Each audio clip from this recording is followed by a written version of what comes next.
ප්‍රශ්නයක් තමයි ෆැමිලි එකක් ඉන්නේ කියන්නේ මැරි කරලා බබාලා ඉන්න කට්ටිය ගොඩක් කට්ටිය අහන ප්‍රශ්නයක් තමයි මගේ බබා පොඩි තාම යාව තනියම දාලා ඉන්න බෑ ඒ නිසා මට හස්බන්ඩ්ුයි බබාවයි එක්ක එකපාරම UK වලට එන්න පුළුවන්ද කියලා. එන්න පුළුවන්.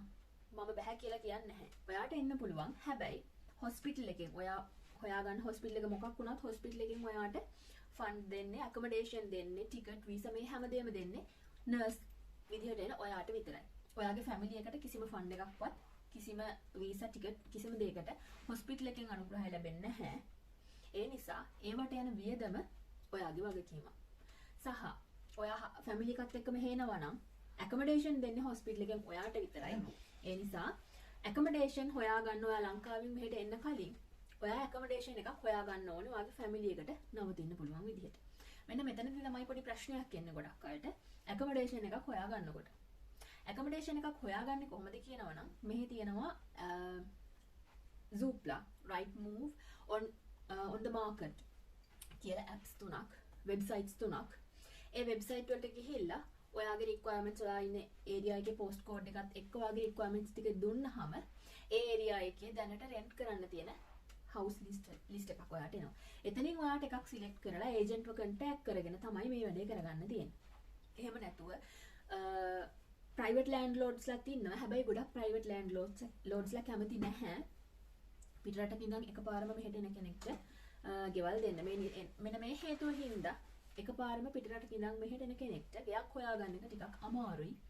ඒ කියන්නේ ඔයාගේ බැංක් එකේ details ඊට පස්සේ pay slip අනේ වගේ මේගොල්ලන්ට දෙන්න details ටිකක් තියෙනවා. ඒ ටික නැතුව ටිකක් අමාරුයි කරගන්න.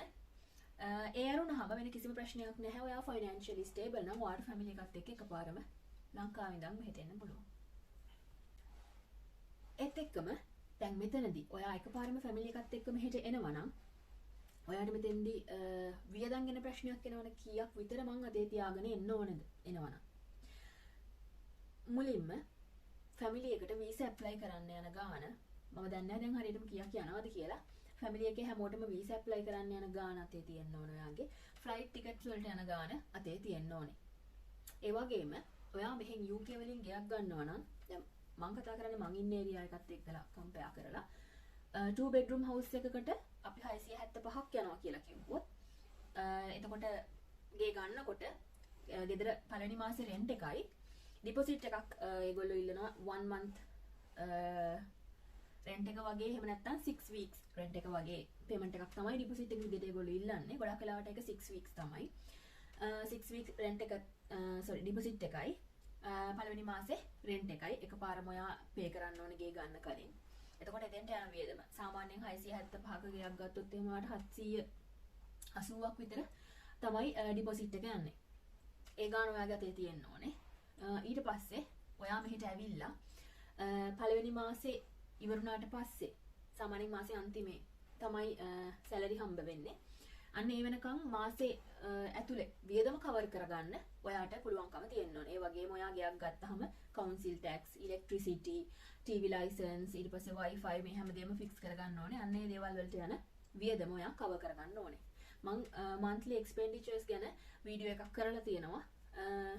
ඔයාලට බලන්න පුළුවන්. එතකොට ඔයාලට දල වශයෙන් idea එකක් ගන්න පුළුවන් කොච්චර වියදමක් විතර යනවද ඔයා UK ඉඳලා ලංකාවේ ඉඳලා UK වලට ආවොත් පළවෙනි මාසේ කවර් කරගන්න කොච්චරක් ඔයාට අතේ තියාගෙන ඉන්න ඕනද කියලා. සහ අනිත් වැදගත්ම දේ තමයි මේ දවස්වල ලංකාවේ තියෙන ඩොලර් අර්බුදයත් එක්කලා සල්ලි කන්වර්ට් කරගන්න ප්‍රශ්නයකට හැමෝම මුහුණ දීලා තියෙනවා.